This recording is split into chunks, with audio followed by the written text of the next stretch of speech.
Assalamualaikum warahmatullahi wabarakatuh. Kami dari Kelompok UPA ingin memaparkan materi kami, hasil kerja kami yang berjudul menganalisis pasar bisnis. Yang beranggota saya sendiri, Bambang Irawan. Yang kedua Delsa Malinda. Yang ketiga Ezra Maulina Situmorang. Yang keempat Natasha. Yang kelima Novita Kristiani Waru. Yang keenam Radila El Sayani.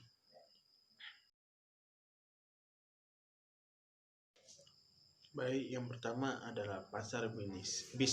Apa sih pasar bisnis? Pasar bisnis adalah organisasi yang membeli barang dan jasa untuk dipergunakan dalam memproduksi produk. Pasar bisnis tidak hanya menjual, mereka juga membeli bahan mentahan. Industri utama yang membentuk pasar bisnis adalah pertanian, kehutanan, dan perikanan, pertambangan, konstruksi, komunikasi, sarana umum. Dalam pasar bisnis akan timbul persaingan dengan banyaknya produsen-produsen yang menawarkan produk, barang, dan jasa yang mereka hasilkan kepada konsumen. Pasar bisnis terdiri dari pembeli dalam jumlah yang lebih sedikit tetapi berkapasitas lebih besar daripada pemasar konsumen. Pemerintah dalam banyak pasar bisnis lebih inelastik, tidak terlalu banyak dipengaruhi oleh perubahan harga dalam jangka pendek. Pasar bisnis terdiri dari semua organisasi yang membeli barang dan jasa untuk dipergunakan dalam memproduksi produk dan jasa mereka sendiri atau jual kembali kepada orang lain. Apakah pembelian organisasi itu?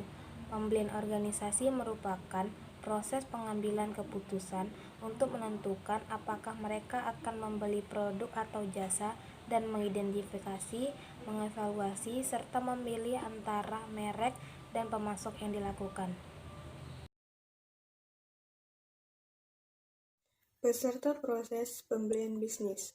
Proses pembelian bisnis, orang yang berinteraksi di proses pembelian bisnis yang akan nanti terhubungnya dengan pusat pembelian itu sendiri. Seperti yang pertama, pencetus atau inisiator adalah orang-orang di dalam pengguna atau orang lain di organisasi yang meminta agar sesuatu itu dibeli.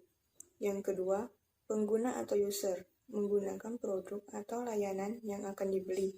Yang ketiga, pihak yang mempengaruhi atau influencer adalah orang-orang mempengaruhi keputusan pembelian. Seringkali dia membantu atau mempengaruhi dalam menentukan spesifikasi produk. Yang keempat, pengambil keputusan atau decider adalah orang memutuskan persyaratan produk atau pemasok. Yang kelima, pemberi persetujuan atau approvers adalah orang yang mengesahkan tindakan yang diusulkan atau proses pembelian yang akan dilakukan. Yang keenam, pembeli atau buyer adalah orang yang memiliki wewenang formal untuk memilih pemasok dan mengatur persyaratan pembeli, dan para pembeli memiliki wewenang menentukan spesifikasi produk dan juga wewenang untuk bernegosiasi dengan supplier yang akan mereka beli. Yang ketujuh, penjaga gerbang atau gatekeeper adalah orang yang memiliki kekuatan untuk mencegah penjual atau informasi itu dan didapatkan oleh supplier ataupun pembeli tersebut. Yang selanjutnya, proses pembelian atau pengadaan. Yang pertama, pengenalan masalah terkait dengan kebutuhan yang terjadi di dalam perusahaan. Itu terjadi dikarenakan oleh faktor internal atau faktor eksternal yang terjadi di dalam perusahaan tersebut. Yang kedua, deskripsi kebutuhan umum dan spesifikasi produk. Produk dan spesifikasi seperti apa yang dibutuhkan oleh perusahaan tersebut. Lalu yang ketiga, pencarian pemasokan dilakukan oleh Direktur Perdagangan Iklan yang dilakukan di iklan dagang melalui pameran umum seperti pameran dagang dan internet. Yang keempat, pengajuan proposal. Pembeli akan mengundang pemasok yang potensial untuk mengirimkan proposal yang telah dikirimkan atau diumumkan di publik. Siapa yang akan memenuhi kebutuhan atau permintaan perusahaan tersebut, pembeli akan mengundang supplier. 5. Pemilihan pemasok.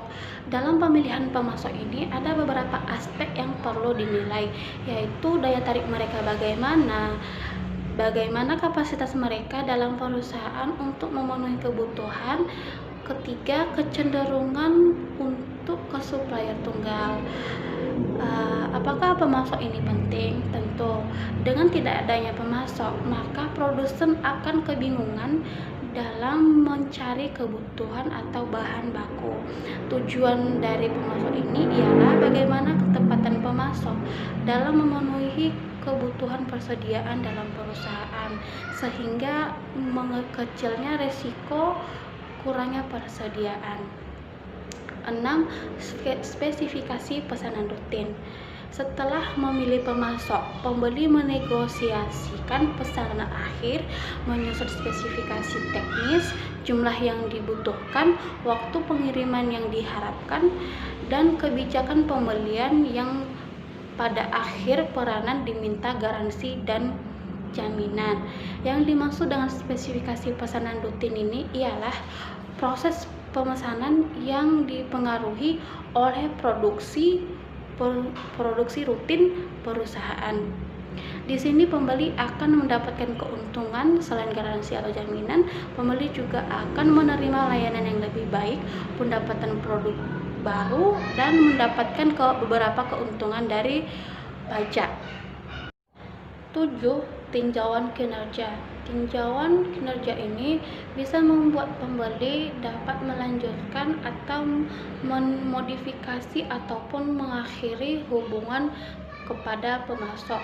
3. Metode yang digunakan pembeli akan secara berskala terhadap meninjau kinerja pemasok adalah: 1. Pembeli dapat menghubungi pengguna akhir dan meminta evaluasi. Kedua, kriteria tertentu menggunakan metode SCORE, artinya analisis kebutuhan peningkatan yang lebih baik. Dengan metode SCORE ini akan mampu membandingkan kualitas pencapaian suatu datum atau informasi di suatu pengamatan terhadap rata-rata sebaran data dalam kelompok berdasarkan nilai standar deviasi atau perbedaannya.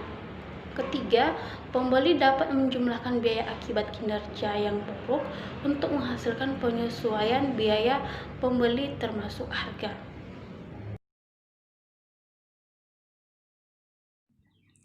Jadi, kesimpulan dari presentasi ini ialah pasar bisnis adalah semua organisasi yang membeli barang dan jasa untuk dipergunakan dalam memproduksi produk. Pasar bisnis tidak hanya menjual, mereka juga membeli bahan mentah. Pembelian organisasi ini merupakan proses pengambilan keputusan untuk menentukan kebutuhan, mengidentifikasi, mengevaluasi antara merek dan pemasok. Peserta proses pembelian bisnis terdiri dari pencetus, pengguna, influencer, pengambilan keputusan, pemberian persetujuan, pembeli, dan penjaga gerbang. Prosesnya pembelian terdiri dari pengenalan masalah, deskripsi kebutuhan umum, spesifikasi produk, pencarian pemasok, pengumpulan proposal pemilihan pemasok, spesifikasi pesanan rutin, dan tinjauan ulang kerja.